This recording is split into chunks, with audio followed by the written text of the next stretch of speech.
budget de rigueur pour 2012, l'Assemblée nationale a adopté les principales mesures, dont l'instauration d'une journée de carence pour les fonctionnaires en arrêt maladie. Ils sont étrangers, diplômés et appréciés d'entreprises qui veulent les embaucher, mais le contrat ne se signera pas.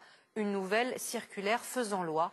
Elle réduit la liste des métiers ouverts aux immigrés. Reportage d'Émilie Tran-Guyenne et Yvon Baudin. Claude Guéant a décidé de s'attaquer à l'immigration, mais légale cette fois. En 2008, les étrangers pouvaient postuler en France dans des secteurs en pénurie.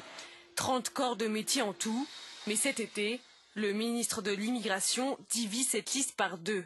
Restent les métiers de dessinateur dans le BTP, comptable, les métiers du bois, liste des métiers pour lesquels la France peut bien faire appel à des travailleurs étrangers.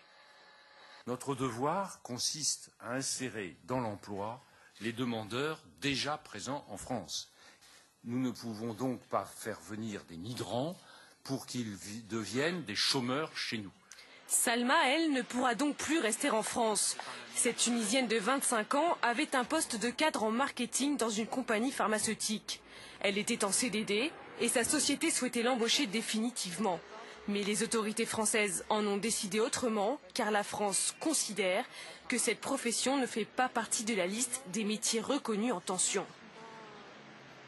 Au bout, on trouve un boulot et on nous dit de partir, alors que c'est la France même qui a formé. Donc pour moi, c'est une perte, que ce soit pour l'entreprise, que ce soit pour la France et pour nous aussi. Pour ce chasseur de tête, seules les compétences de Salma devraient être prises en compte. Est-ce que Salma a les compétences et est-ce qu'elle est la meilleure pour le job? La réponse était oui. Et la réponse est tellement oui que le client était extrêmement satisfait des performances de Salma dans l'entreprise.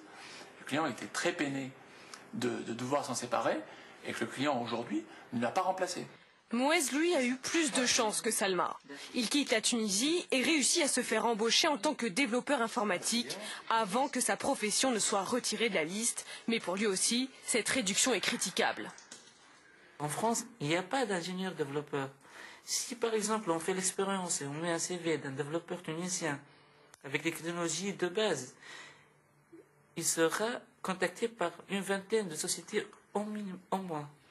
Du point de vue de l'employeur de Mouez, l'appel à une main-d'œuvre étrangère doit être adaptable. La réduction de la liste des métiers en tension va permettre à des collaborateurs en France de trouver plus facilement des missions. Ce qu'il faut, c'est que cette liste soit mise à jour peut-être de manière plus rapide, plus régulière.